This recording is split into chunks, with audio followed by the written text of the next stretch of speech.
Quit India moment day ఆ రోజు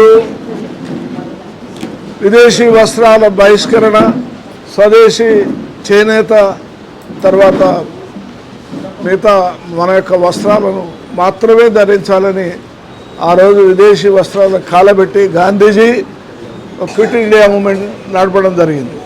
అదే ఆగస్టు 7th 1943 ఆగస్టు 7th వేదికగా తీసుకొని శ్రీ నరేంద్ర మోడీ గారు ప్రధానమంత్రి అయిన తర్వాత 2014 నుంచే వారు ఈ కార్యక్రమాన్ని చేనేత దినోత్సవానికి మొత్తం ఆల్ ఇండియా లెవెల్లో అన్ని రాష్ట్రాల్లో కలెక్టరేట్లు మిగతా అఫీషియల్గా తర్వాత చేనేత వర్గాలు అనేక జిల్లాల్లో రాష్ట్రాల్లో చేస్తున్న విషయం మీ అందరికీ కూడా గుర్తు చేస్తున్నాం.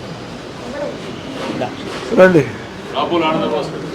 రాపోలు ఆనంద గౌరవనీయులు కేంద్ర మాజీ మంత్రివర్యులు మాజీ గవర్నర్ అయినటువంటి అన్న దత్తాత్రేయ గారు,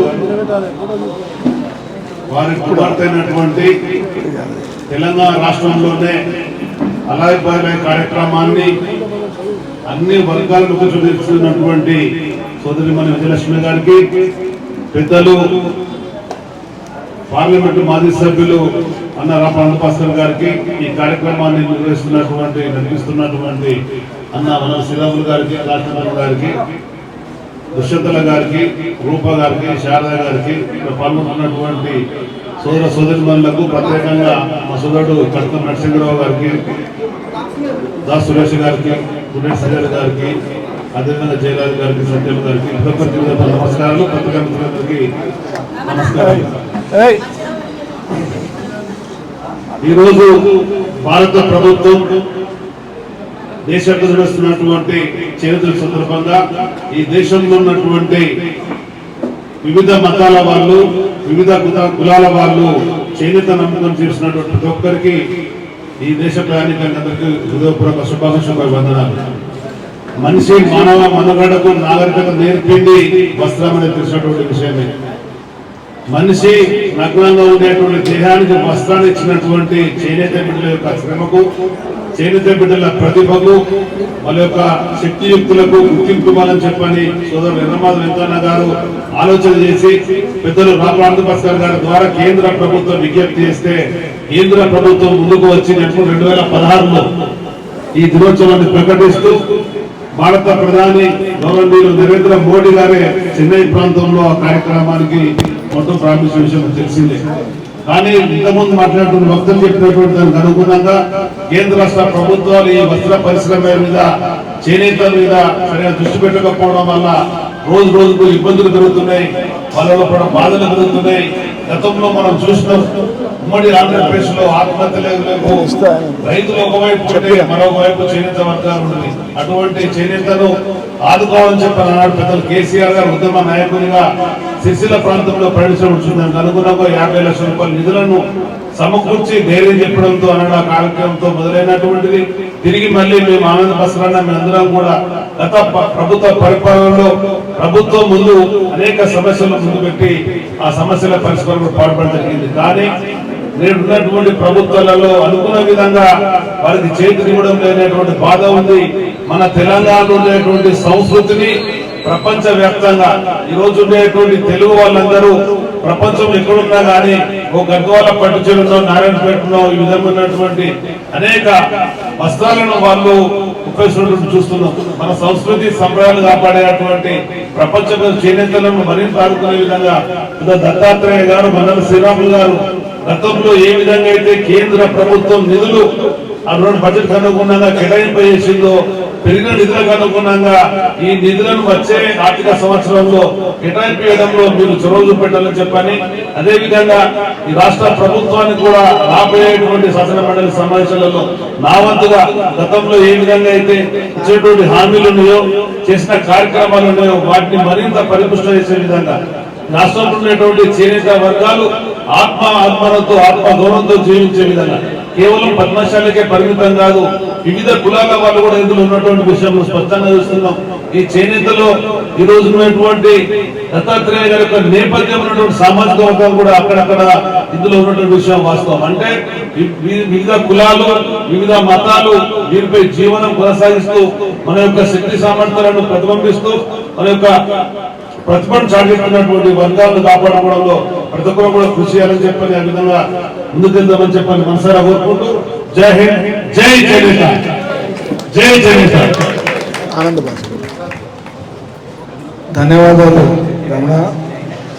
ఇప్పుడు పెద్దలు మాజీ పార్లమెంట్ సభ్యులు, జర్నలిస్టు, విజ్ఞానవంతుడు వారు మాట్లాడాల్సిందిగా మనం చేస్తాం.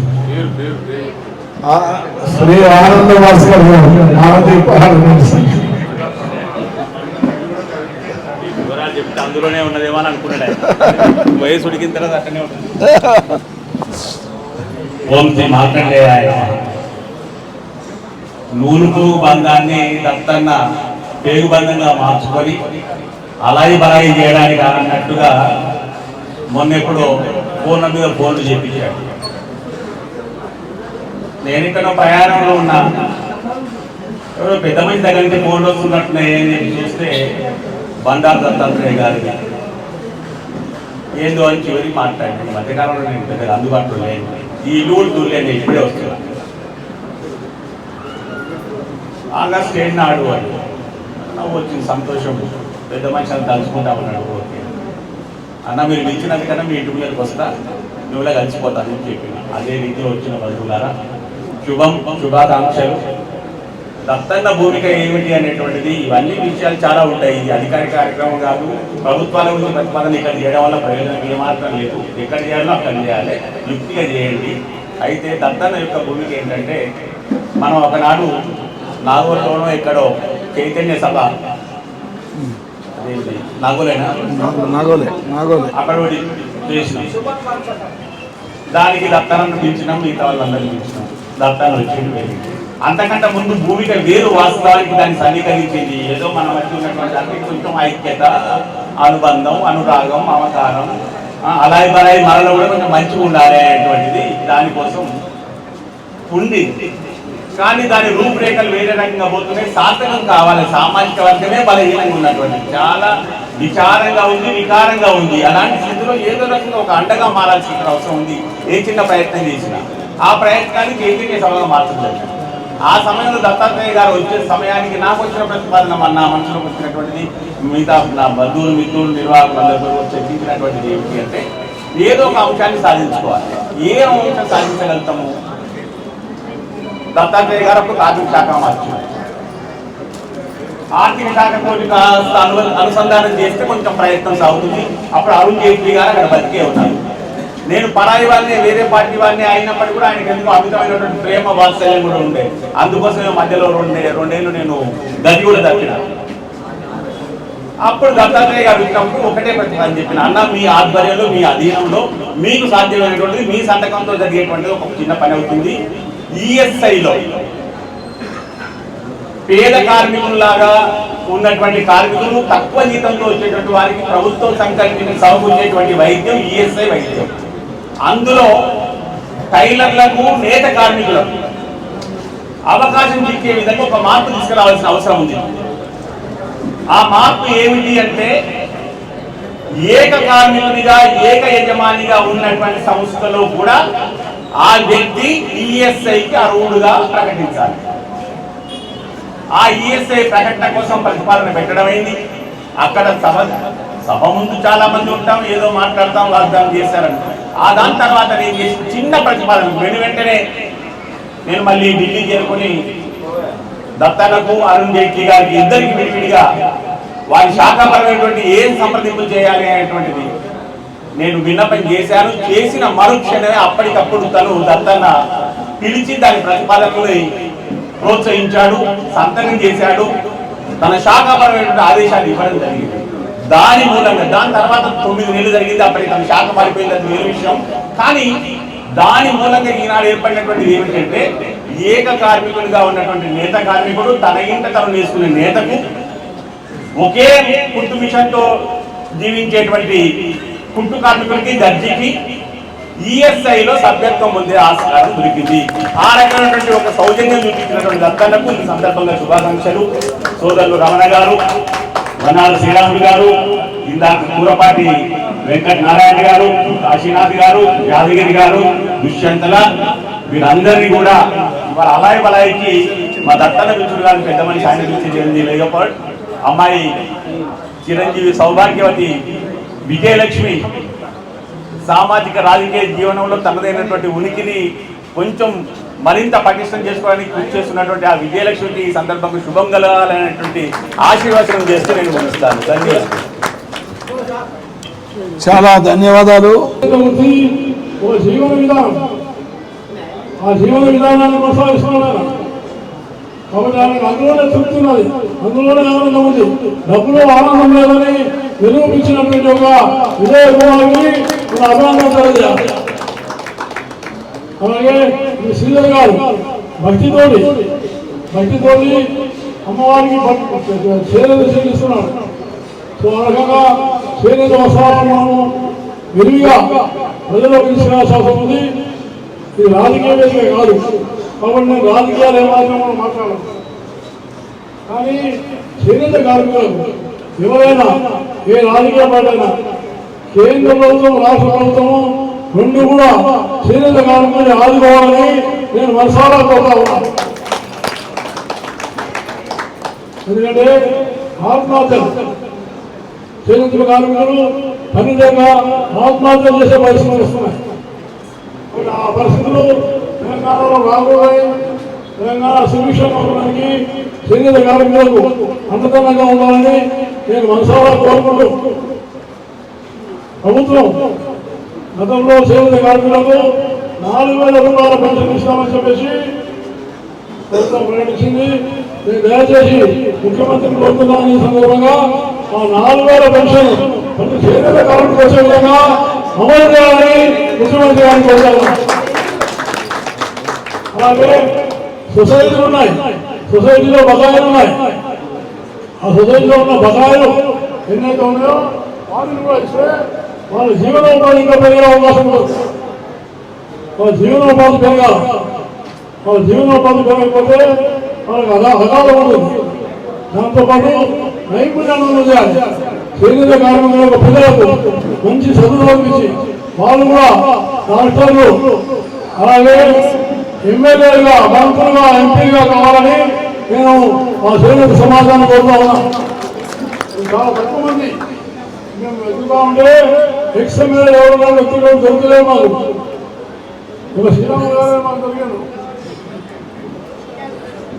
ఆయన ఒక ఎక్స్ఎంపీ, ఎక్స్ఎంపీ కానీ ప్రస్తుతం ఒక ఎంపీ కానీ ఎమ్మెల్యే కానీ అంటే ఇంత సామాజిక వర్గంలో ఉన్నటువంటి వాళ్ళు వాళ్ళకు రాజకీయాల్లో ప్రాముఖ్యం లేకపోతే అది సమసమాజం కాదని నేను మీకు సభాముఖం చేస్తున్నాను. అందువల్ల మన సమాజం మనం కూడా రాజకీయాల్లో ఉండి మంచి ఎమ్మెల్యేలు, కార్పొరేటర్లు, చైర్మన్లు, ఎంపీలు, మంత్రులు అలాగే మహిళా సోదరులు వివిధ రంగాల్లో పనిచేస్తూ ఉన్నారు. నేను చెప్పలేకపోయినాను. శాతగానే మాట్లాడుతున్నాను. చాలా విషయాలు చెప్తాను. మేధావి అనేక మంది ఇంకా మేధావులు ఉన్నారు. కాబట్టి తక్కువ సమయంలో మేము ఈ కార్యక్రమాన్ని నిర్వహిస్తున్నటువంటి వెనుక అనాల్సిన పరిశ్రమించి కృషి చేసి ఈ కార్యక్రమాన్ని విజయవంతం చేసిన ఆయనకు వెనుక ఉన్న రాలేదైన పాశం యాదగిరి గారు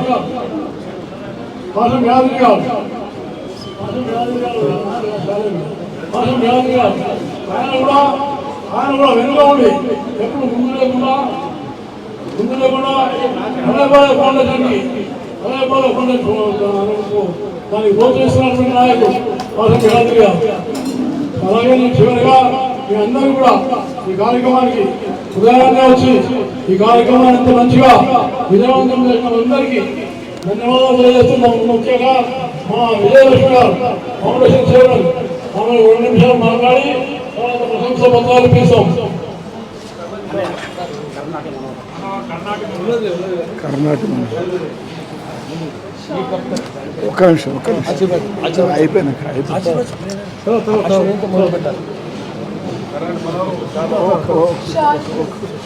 ఒక్క నిమిషం కానీ